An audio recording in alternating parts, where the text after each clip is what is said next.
BFM Business, BFM Crypto, le club. Valentin Demey nous accompagne, journaliste pour Cryptos. Bonjour Valentin. Bonjour Guillaume. Ravi de vous retrouver. Faustine Fleuret, présidente de l'ADAN, vient également de nous rejoindre. Bonjour Faustine. Bonjour Guillaume. Bienvenue. La France veut devenir le hub européen des cryptos, mais s'apprête à lâcher ses entreprises. En tout cas, vous craignez que les entreprises françaises se retrouvent délaissées, abandonnées, voire dénigrées. C'est peut-être même déjà le cas. Vous nous expliquerez dans un instant votre point de vue. Puis Vincent Gann aussi nous accompagne, analyste technique indépendant. Bonjour Vincent. Bonjour Guillaume, Faustine et Valentin. On est ravis de vous retrouver aussi. Alors on voit les marchés actions bien progresser aujourd'hui après le chiffre de l'inflation aux États-Unis. On voit que le Bitcoin aussi remonte la pente. Oui, alors vous le décrivez très bien sur votre antenne depuis 2-3 heures maintenant. Les facteurs cross-assets sont aujourd'hui, mais comme ils le sont depuis 2-3 mois, finalement favorables au marché crypto, sauf qu'entre-temps, il y a eu l'affaire FTX. Alors aujourd'hui, on ne peut que se réjouir de cette remontée des indices boursiers, plus 20% quand même les actions américaines depuis 2 mois, de ce dollar américain qui continue de baisser, les taux d'intérêt qui montent, etc., etc. Très bien. Ça, ce sont les facteurs cross-assets. Mais maintenant, ça fait 1 mois que ces facteurs n'agissent plus de manière structurelle sur le marché crypto, car il a ses propres problèmes à régler, en particulier donc la transparence, l'audit comptable financier des plateformes centralisées. Alors malgré tout, ce qui se passe aujourd'hui est intéressant. Sur le plan technique, si votre question, cher Guillaume, si la question des auditeurs oui. Est de savoir si la hausse là en cours du Bitcoin plus 3% permet enfin de dire que le bear market est terminé, la réponse est non, avec un grand N. Alors au moment où je vous parle, le marché teste la résistance des 18 000 $. En fait, la frontière chartiste, mais tout le monde la connaît, on en parle tous les jours sur votre antenne, la frontière chartiste qui permettrait d'argumenter en faveur de la fin du bear market, celui qui a commencé au printemps 2021 finalement, disons l'automne 2021, c'est de réintégrer ces 19 000, 20 000 $. Donc, ce n'est pas fait, attention. Alors, je reste sur ces considérations techniques et promis, je vous rends l'antenne. Ce qu'il faut savoir, c'est que depuis l'affaire FTX, depuis 1 mois, vous l'avez noté, il ne se passe plus rien sur le cours du Bitcoin et sur le marché crypto. La volatilité historique, je regarde un indicateur, je vais être précis, il s'agit de la volatilité historique à 7 jours du cours du Bitcoin, du marché crypto. Cette volatilité historique vient de rejoindre son plancher de 5 ans, celui-là même qui à l'époque déclencha le décrochage de 6 à 3 000 $ ou encore la hausse de 4 à 12 000 $. Tout ça pour vous dire que je ne sais pas si aujourd'hui sera le point de départ de la fin du bear market, mais vous aurez votre réponse avant les fêtes de fin d'année, avant Noël. Ah bon? Ah carrément? Oui, c'est ma conviction. C'est votre cadeau. Votre cadeau de Noël. On rappelle à ceux qui nous écoutent en direct, bien sûr, qu'il ne faut investir, pour ceux qui choisissent de le faire, qu'il ne faut investir en crypto que l'argent dont on n'a pas besoin, les actifs toujours extrêmement volatiles et spéculatifs. Un petit mot de l'Ether aussi, est-ce qu'on est proche de seuils techniques intéressants sur l'Ether, Vincent? Oui, mais il tient toujours bien. Alors déjà, il n'y a pas eu de nouveau plus bas sur le cours de THUSD. On n'est pas passé sous les plus bas du printemps dernier. Il tient un support intermédiaire à 1240 $. Bon, voilà, très bien. Il n'y a pas non plus encore là de dépassement de résistance. Après, moi, je reste toujours convaincu que lorsque THUSD rentre dans l'intervalle entre 1000 et 1200 $, c'est une opportunité de long terme. Mais bien sûr, cela n'engage que moi. Oui, et les seuils techniques ne constituent absolument pas des recommandations d'investissement. On le rappelle aussi. Merci beaucoup, Vincent, de nous avoir accompagnés. Merci, salut Vincent. Vincent Gann, analyste technique indépendant. Valentin, il s'en passe des choses en ce moment. Le monde entier en rêvait. Les Bahamas l'ont fait finalement. Sam Bankman-Fried, ça y est, a été arrêté, devrait donc être extradé vers les États-Unis. Je ne sais pas si effectivement c'était ce qu'attendait le monde. En tout cas, c'est depuis 1 mois la grande interrogation. Comment ça se fait que SBF, le fondateur de FTX, cette plateforme qui a fait faillite, et effectivement depuis 1 mois on se rend compte qu'elle n'a pas fait que faillite. Il y a eu un paquet d'ingérences dont notamment SBF est le moteur. Et on se demandait comment ça se fait que SBF se permet d'aller faire ses courses aux Bahamas. Eh ben, c'est révolu désormais puisqu'il est détenu par les autorités du Bahamas et devrait être extradé. C'est ce qu'on apprend hier dans le communiqué de presse, puisque ça s'est fait dans la nuit, cette arrestation aux Bahamas, devrait être extradé dans les prochains jours, les prochaines semaines aux États-Unis. Les charges retenues contre Sam Bankman-Fried sont les suivantes: fraude électronique en valeur mobilière, la conspiration en vue de commettre une fraude électronique et en valeur mobilière et le blanchiment d'argent. C'est effectivement ça qui a motivé cette arrestation. Dans le communiqué de presse, le Premier ministre des Bahamas précise que les Bahamas et les États-Unis ont un intérêt commun à tenir pour responsables tous les individus associés à FTX qui ont pu trahir la confiance du public et enfreindre les lois. Et effectivement, voilà, les États-Unis se tiennent prêts à demander l'extradition de SBF sur le sol américain dans les prochains jours et les prochaines semaines. En effet, et Sam Bankman-Fried, donc inculpé de fraude par la justice américaine. Pendant ce temps, comment l'adoption des cryptos dans le grand public se manifeste-t-elle? Comment évolue-t-elle? Depuis la crise du Covid-19, donc depuis 2020, le nombre d'acheteurs crypto a quadruplé? Quadruplé, effectivement. C'est dur à dire, hein. Quadruplé. Mais c'est effectivement ce que nous dit JP Morgan, ce que disait déjà il y a quelques temps la Dan par la voix de Faustine et d'autres, comme même la BCE elle-même, qui nous disait 10% des Américains et des Européens détiennent des crypto-monnaies, 8% d'après la Dan. 13% de la population américaine d'après JP Morgan. On était à 3 il y a 2 ans. Donc effectivement, c'est une hausse assez importante. Bon, le contrepartie de ça, c'est que si on écoute ce que nous dit JP Morgan et qu'on regarde les flux à partir de la banque, de la filiale Chase de JP vers les plateformes de crypto-monnaies, si on fait effectivement cet ajustement, on se rend compte que le prix d'achat moyen des consommateurs est de 42 à 45 000 $. Donc effectivement, ils sont en perte. De 42 $? 42 000 à 45 000 $, pardon. D'accord. Effectivement, donc ils sont en perte majoritairement puisque le prix du Bitcoin, on l'a vu avec Vincent, est autour de 17 500, 18 000 $. Mais en tout cas, effectivement, cette augmentation, elle est encore durable aujourd'hui puisque ces chiffres tendent à se maintenir malgré le fait que les prix baissent. C'est-à-dire que sans doute les gens ont-ils pris ces pertes-là pour eux, conservent leur actif en espérant de voir les cours remonter. Mais voilà, ça n'a pas déchargé. Ça l'a fait un peu côté instit. Les institutionnels ont davantage déchargé, on l'a vu la semaine dernière. Voilà, côté a priori des particuliers, c'est pas énorme pour l'instant. Voilà, et donc quadruplement du nombre d'investisseurs crypto depuis le début de la crise Covid. On imagine que ça a bien ralenti avec l'hiver crypto qui a démarré il y a quelques semaines. Hein, voilà. Puis certains ont investi juste quelques dollars, quelques euros, juste pour faire mumuse. Hein. Il faut quand même le dire aussi. Il y a investisseurs et investisseurs. C'est pas la même chose d'investir en assurance vie pour préparer sa retraite que de foutre 5 $ dans une crypto. Oui, alors si j'écoute le panier moyen des personnes qui ont des crypto-monnaies d'après la Banque centrale elle-même, on est quand même proche d'une grande majorité de personnes qui ont plus de 10 000 $. Alors avait-il 10 000 $ au moment de l'achat ou est-ce que ça s'est transformé en 10 000 $? Ça, je ne pourrais pas vous le dire dans les détails. En revanche, c'est quand même des sommes qui ne sont pas négligeables. Encore une fois, là, on parle de sommes importantes. Le marché, effectivement, représentait plus de 2 000 milliards il y a encore quelques mois. On est autour de 1 000 milliards aujourd'hui. Donc, ça a dévissé, ça a décroché en partie. Mais les ménages n'ont pas mis que quelques centimes. Ça dépend des tranches d'âge, mais la majorité des investisseurs ont la trentaine et ont mis des sommes plus importantes. Oui. Que ça. Et ce qu'on constate, c'est que malgré l'hiver crypto, on voit de plus en plus l'univers des CGP, des conseillers en gestion de patrimoine, s'intéresser à l'investissement en crypto, les passerelles qui tentent de se constituer entre l'univers crypto et l'univers des conseillers en gestion de patrimoine. Oui, tout à fait. Ouais. La France, dans ce contexte, assume ses ambitions. Nous voulons devenir un hub, voire le hub crypto européen. C'est le gouvernement qui l'a dit. La France assume ses ambitions, fait connaître au monde sa volonté de rayonner dans l'univers crypto. Mais l'ADAN vient casser l'ambiance aujourd'hui. Et donc Faustine Fleuret avec nous, la présidente de l'ADAN. Vous avez partagé ce matin même, Faustine, sur les réseaux sociaux, la frustration de l'industrie française crypto qui se sent, dites-vous, délaissée, abandonnée, même dénigrée. Pourquoi l'industrie crypto est-elle en colère aujourd'hui en France ? Alors effectivement, le secteur est en colère. La France, depuis plusieurs jours, montre toute son incohérence entre justement les paroles et la volonté affichée de faire de la France le hub crypto européen et de l'autre côté, une série de coups portés à l'industrie qui s'apparente finalement à un dénigrement de nos ambitions sur notre souveraineté numérique. La DAN et le secteur portent beaucoup de propositions et des vraies ambitions pour faire de la France hub crypto européen, qui est appelé de ses voeux par Bruno Le Maire lui-même. Mais en face, l'industrie finalement se confronte aux contradictions et au manque de volonté du gouvernement, de l'administration et des régulateurs. Vous êtes déçus ? On est déçus. On est déçus. Il y a eu plusieurs preuves dernièrement. Dans le cadre du projet de loi de finances, on proposait une série d'améliorations, notamment liées à la fiscalité des cryptoactifs, dont les objectifs auraient dû faire écho finalement aux décideurs publics, favoriser le pouvoir d'achat du contribuable, favoriser le financement de l'économie réelle.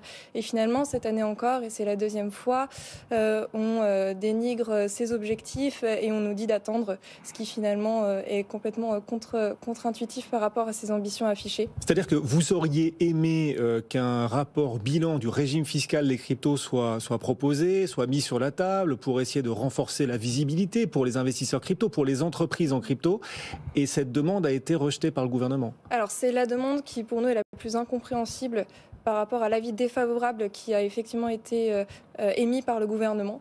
Nous souhaitions simplement un rapport 3 ans après l'élaboration de ce régime fiscal des cryptoactifs pour faire le point et pour comprendre quelles sont les améliorations, ce qui n'a aucun coût finalement pour la France, mais qui au contraire viendrait clarifier et rassurer aussi les contribuables sur des améliorations qui sont attendues, aussi les entreprises.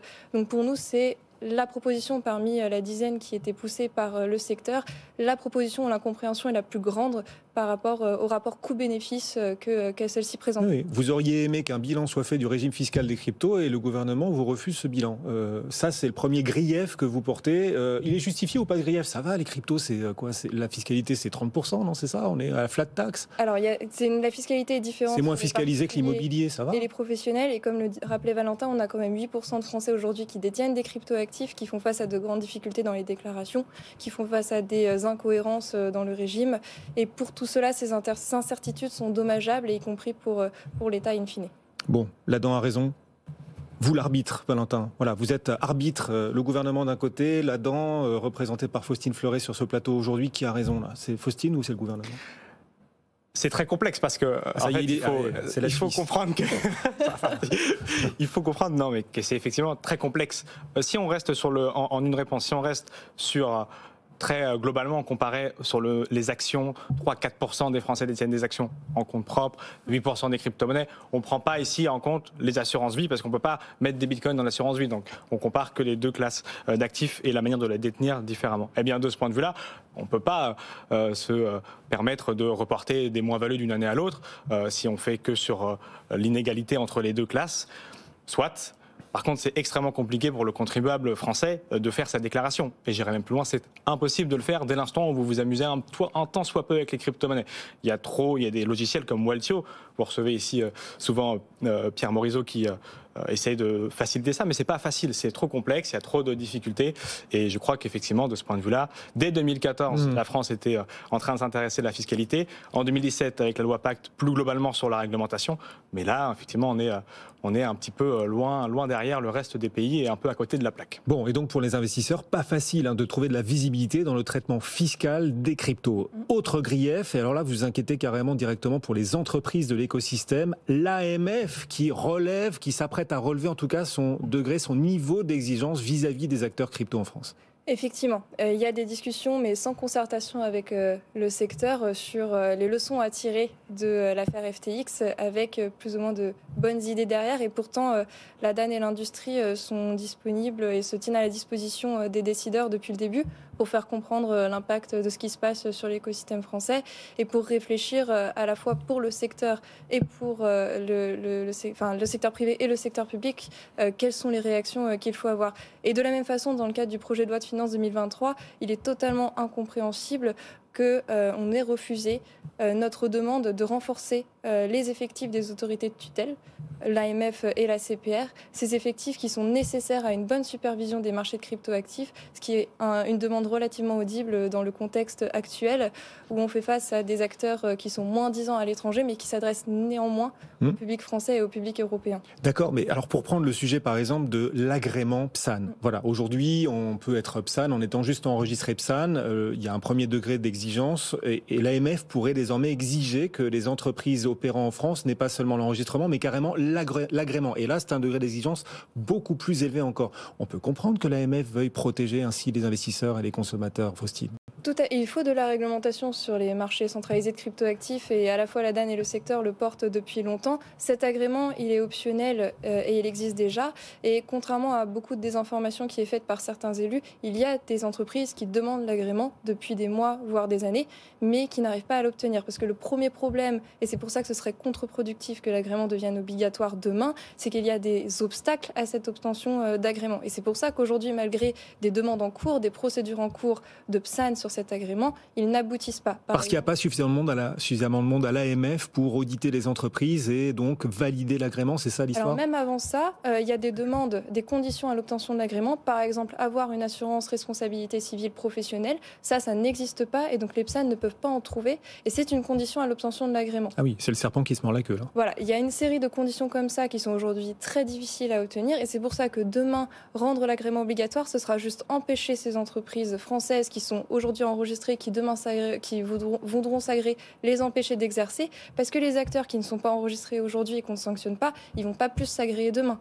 Donc finalement, on va juste réduire l'offre sur les acteurs qui sont aujourd'hui les moins 10 ans. Et effectivement, comme vous le disiez, on a en plus un souci d'effectifs où aujourd'hui les délais pour s'enregistrer et demain pour s'agréer sont extrêmement longs. Donc il faut d'abord, et c'est pour ça que cette proposition qu'on avait dans le cadre du projet de loi de finances, elle était relativement audible, on a d'abord besoin des effectifs, des ressources nécessaires si on veut ensuite faire appliquer la réglementation et ou la renforcer. Mais donc, si l'agrément obligatoire n'est aujourd'hui pas la solution, nous, on a d'autres propositions qui seraient beaucoup plus pragmatiques, notamment en vue de préparer les entreprises à la réglementation MiCA, puisque c'est ça dont il s'agit, renforcer la protection de l'investisseur et la lutte contre les abus de marché, parce que la réglementation MiCA arrive. Donc, on pourrait imaginer plutôt un label MiCA en anticipation disponible pour les entreprises françaises qui voudraient l'obtenir d'une façon volontaire, donc on n'est pas sur de l'obligatoire parce qu'encore une fois l'agrément obligatoire ne peut pas être obtenu aujourd'hui. En face de ce label, valoriser, parce que c'est ça qui n'est pas fait aujourd'hui, valoriser les entreprises qui par ce label justifient de conditions de sécurité, de protection de l'investisseur, des garanties additionnelles et donc orienter le public vers ces acteurs-là dans l'attente de la mise en place de la réglementation européenne.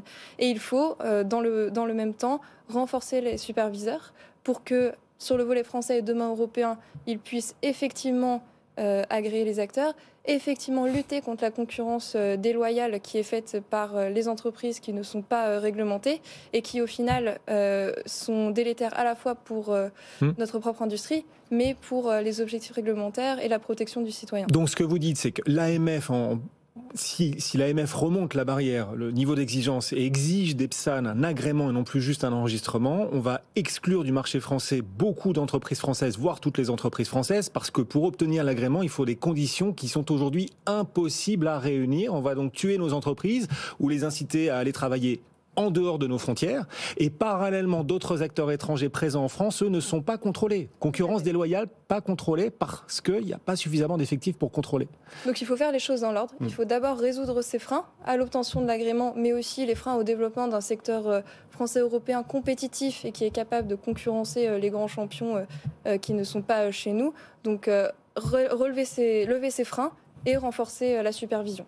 Bon, on rappelle, vous incarnez le gouvernement sur ce plateau. Valentin Demey, qu'est-ce que vous faites là? Non, mais vous dormez ou quoi? Pourquoi vous n'écoutez pas les arguments de là-dedans? Quelle erreur! Vous savez, Guillaume, dans le cadre de crypto, ce que je représente davantage que le gouvernement, j'en ai vu des entreprises, on a reçu peut-être une centaine de personnes sur les podcasts, dans nos colonnes, et que ça soit pour résoudre leurs problèmes ou pour donner leur vision chez nous, on a toujours compris la difficulté qu'elles avaient à se positionner sur ces secteurs-là, surtout dans une industrie qui, pendant 5-6 ans, s'est battue contre ses propres démons. Vous recevez ici Pierre Noisa à plusieurs reprises, Paymium, l'une des toutes premières plateformes en 2011 d'échange de crypto-monnaies, qui jusqu'à 2014, où je disais tout à l'heure, le gouvernement a commencé à s'intéresser aux cryptos par le biais de la taxation, puis en 2017 par la loi PSAN de Pierre Persson, par davantage d'encadrement pour le secteur. Mais aujourd'hui, avec le règlement MiCA, on a déjà le dispositif pour protéger nos entrepreneurs et pour protéger les utilisateurs. Ce qu'on est en train de faire ici, et c'est pour ça que je ne suis pas le gouvernement, c'est une nouvelle fois, de mettre en dehors de notre territoire les acteurs français, qui sont nombreux. Sur 150 personnes qu'on a reçues, 150 personnes qu'on a reçues, 80%, 90% des entrepreneurs existent toujours. Ça fait plus de 5 ans que Cryptost existe. Et ça fait 5 ans qu'on les reçoit. Ça veut dire qu'on a passé la première barrière statistique des 5 ans pour tuer la moitié des startups. On est au-dessus de ces chiffres-là. Donc c'est absurde de vouloir, alors qu'elles ont toutes passé cette difficulté, malgré qu'on recherche encore l'utilité sociale de Bitcoin, de vouloir encore une fois, se tirer une balle dans le pied et les exclure. Mais on peut comprendre néanmoins que pour protéger le consommateur, on veuille relever le niveau d'exigence. Vous dites MiCA suffirait, sauf qu'on entend tout le temps que MiCA n'aurait pas empêché un scandale comme celui d'FTX. Donc il faut peut-être aller au-delà de MiCA, ou le problème est ailleurs? Alors, le problème, il est dans ce cadre-là d'aller trop vite. On parle d'obliger l'agrément dans l'année qui arrive avec toutes les difficultés qu'a identifié Faustine. Oui. Alors que MiCA l'aurait fait de manière plus correcte, plus échelonnée, exactement. Dans les prochaines années, on parle de 2024, 2025. Ce qu'il faut bien comprendre, et je paraphraserai pour terminer William O'Rourke, que vous recevez, qu'on reçoit également sur ce plateau, l'industrie et la réglementation, c'est comme un vélo. C'est-à-dire que maintenant qu'elle est lancée, on ne peut plus l'arrêter, ou alors on meurt. On ne peut plus se dire, ça y est, c'est bon. Guillaume, on est entre nous, on est sur le plateau, on a BFM une fois par semaine, c'est très chouette, il y a 2000 milliards dans l'écosystème, on s'arrête. C'est pas possible. Il faut continuer d'avancer. Mais si on continue d'avancer, on va croiser au prochain carrefour, effectivement, les régulateurs. Oui. À ce moment-là, pas de problème. Ce qui est très bien. C'est très bien, c'est comme ça qu'on continuera d'avancer. Mais il faut aller à la même vitesse, parce que si vous n'allez pas à la même vitesse, vous allez faire une échappée, et là, c'est pas pour gagner la course. La seule personne qui s'échappera, c'est l'industrie, en dehors du territoire français, en dehors de nos frontières, mais elle continuera d'exister parce qu'elle est mondialisée. C'est l'erreur qu'est en train de faire le gouvernement, c'est l'erreur que sont en train de faire en tout cas certains acteurs, en voulant obliger, parce que ce n'est pas que le gouvernement qui pousse cette demande-là, en voulant obliger d'avoir cet agrément avant MiCA dans l'Europe en 2025. Bon, il y a un gros enjeu là autour de l'agrément et de ce que pourraient être les nouvelles exigences de l'autorité des marchés financiers vis-à-vis des entreprises de l'écosystème. Et donc même si aujourd'hui je suis porte-parole de la frustration du secteur, nous voulons toujours... Vous incarnez la frustration sur ce plateau. Tout à fait. Aujourd'hui, oui. Ensuite, on veut quand même avancer et comme on l'a toujours fait avec les décideurs publics. Et sur le sujet, et parce que c'était le dernier évoqué de MiCA et de pourquoi MiCA ne suffit pas, il faut que la France se saisisse de ce combat politique et le porte de l'harmonisation à l'international de la réglementation pour que dans toutes les autres juridictions et où ces champions peuvent aujourd'hui se développer mieux que les nôtres, il faut que les standards réglementaires soient ceux de l'Europe et de la France parce que c'est ça dont on a besoin. Et c'est quand même dingue, pas suffisamment d'effectifs à l'AMF pour contrôler tous les acteurs illicites qui agissent sur le territoire français dans l'univers crypto et en même temps un degré d'exigence vis-à-vis des acteurs français qui devraient encore monter d'un cran sans que l'on offre aux acteurs français les moyens de conquérir cet agrément. Pas évident, c'est vraiment le serpent qui se mord la queue. Merci à tous les deux de nous avoir accompagnés sur ce plateau, mais la France veut quand même devenir le hub européen des cryptos. Bon. On va suivre tout ça de très près grâce à vous. Faustine Fleuret, la présidente de l'ADAN, Valentin Demey, journaliste pour Cryptost, et Vincent Gann qui nous accompagnait, analyste technique indépendant. Bon retour à tous les deux. C'est Guillaume. Merci. Bonne soirée, bon courage. On se retrousse les manches et on vous suit bien évidemment. Le CAC 40 de son côté progresse et de moins en moins. On est en train d'approcher de la clôture dans une petite demi-heure. On ne progresse plus que d'1,2% sur l'indice CAC et à Wall Street aussi on voit les gains fondre peu à peu. On va s'en parler dans un instant. Juste après la pause, on se retrouve dans 2 minutes. À tout de suite.